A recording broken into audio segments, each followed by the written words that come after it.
I want to tell you about a young law student whose name is Layla Murphy. She was 3 years old when her father, Brian, was killed. Her older sister, Jessica, was only 5. It's a day Layla was too young to remember, let alone comprehend. But for the Americans who are old enough, it's a day we'll never forget. 9/11, 2001. Layla grew up in the shadow of the 9/11 attacks. She recently wrote me a powerful letter about the failure of this country to deliver justice. I quote her, "My father, Brian Murphy, worked on the 105th floor of the World Trade Center. He was killed when the first plane struck the North Tower. 22 years and 4 presidents later, there's been no accountability for his death nor the deaths of nearly 3,000 other Americans that day.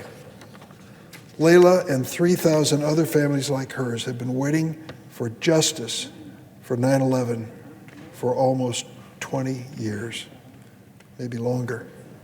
In those 2 decades, Layla has grown from a toddler to a law student. But the military commission trial against the 5 9/11 co-defendants in Guantanamo has never even started. 22 years later. Let me repeat that. More than 2 decades after the attacks, the 9/11 trial has never even started.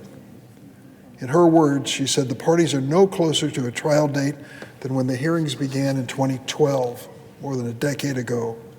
In the meantime, many family members have died, others have given up hope. They don't know that this case will ever end in their lifetime. Layla has traveled to Guantanamo to watch the military commission proceedings and came away frustrated and, in her words, ashamed.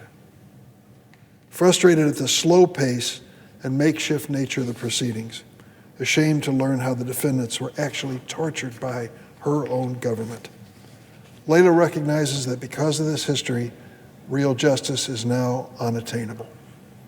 By setting up ad hoc military commissions rather than trusting our courts, by torturing detainees rather than securing evidence lawfully, we have made true justice for families like Layla's virtually legally impossible. If pretrial proceedings are still going on 20 years after the event, how many years do you think the actual trial would take? How many years of appeals would then follow? What are the chances that prosecutors can even convict men who were tortured at our hands for years? And if they did, what are the chances that those convictions would be upheld? How many family members will still be alive to see final judgments of guilt, if they ever come? The reality is that securing guilty pleas in the 9/11 case is at this point the only way to deliver a modicum of justice to the victims and their families. The Biden administration should step up to the plate, deliver the justice that 3 previous administrations have failed to provide. In Layla's words, and I quote, "The military commissions have failed to provide justice for 9/11 families. Plea deals are a way out, the only way out maybe, but the thing standing in the way is political will." She says, Layla says, it's time for that to change. She's not alone in recognizing that guilty pleas are realistically the only hope for justice. On the morning of 9/11, former Bush administration Solicitor General Ted Olson went to his office at the Justice Department while his wife Barbara headed to Dulles Airport for a flight to Los Angeles. Barbara planned to leave the day before, but she delayed her departure by a day so she could wake up with Mr. Olson, her husband, on his birthday. After the 2 planes hit the World Trade Center towers, Mr. Olson's thought turned to his wife's safety. At first, he was relieved when an assistant told him she was on the phone, but she was calling from the back of the airplane to tell him that her plane had been hijacked. She wanted to know, she asked what she could tell the captain, and then silence. At 9:37 a.m., American Airlines Flight 77 crashed into the Pentagon, killing all 64 people aboard and 125 people in the Pentagon. Barbara was one of those victims. Like Layla, Ted Olson is still awaiting justice. But today he believes that true justice seems unattainable. By coincidence, I ran into him last night at a reception here on Capitol Hill. And I went up and introduced myself to him. And I said I was going to talk about his statement and his wife on the floor. And he thanked me for it. He said, it's time for the American people to hear this straight from those of us who were directly impacted by 9/11. In a powerful column earlier this month, Mr. Olson wrote, and I quote him, "I now understand that commissions were doomed from the start." And he said, we tried to pursue justice expeditiously in a new, untested legal system. It didn't work.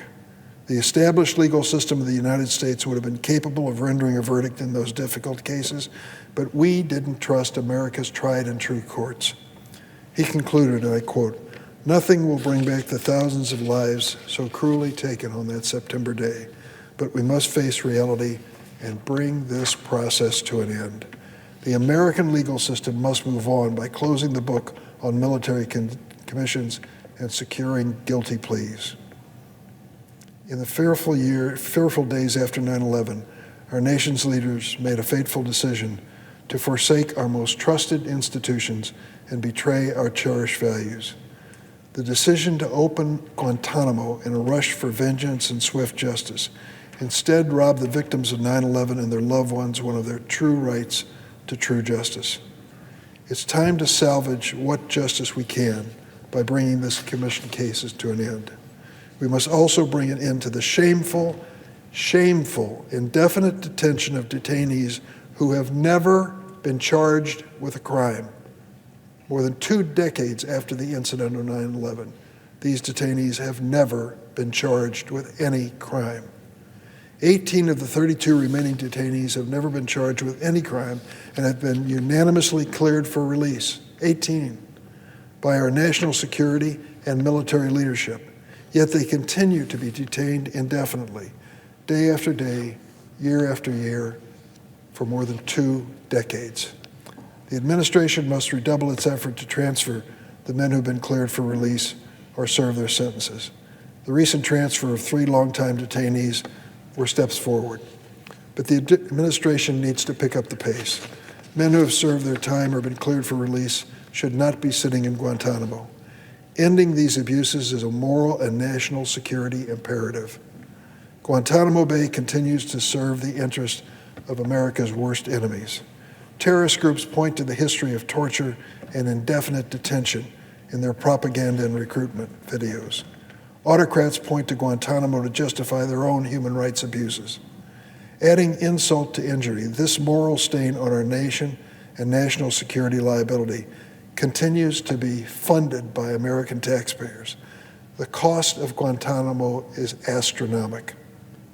We spend more than $540 million each year to keep Guantanamo open for just 32 detainees.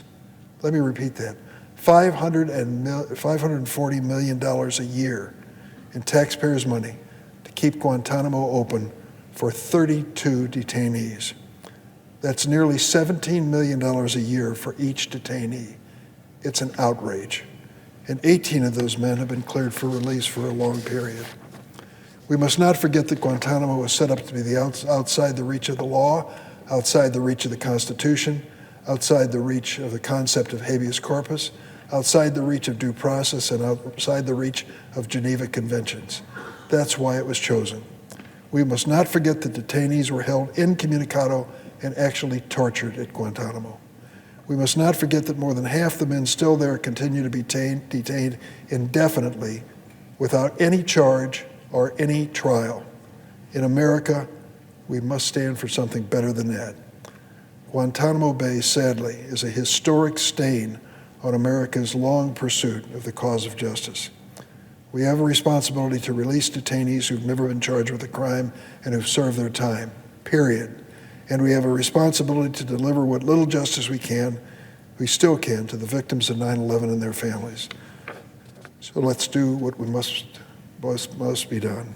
Let's finally salvage a small measure of justice and dignity for Layla, for Ted Olson, and for everyone else who lost a loved one on that terrible day. Mr. President, I yield the floor.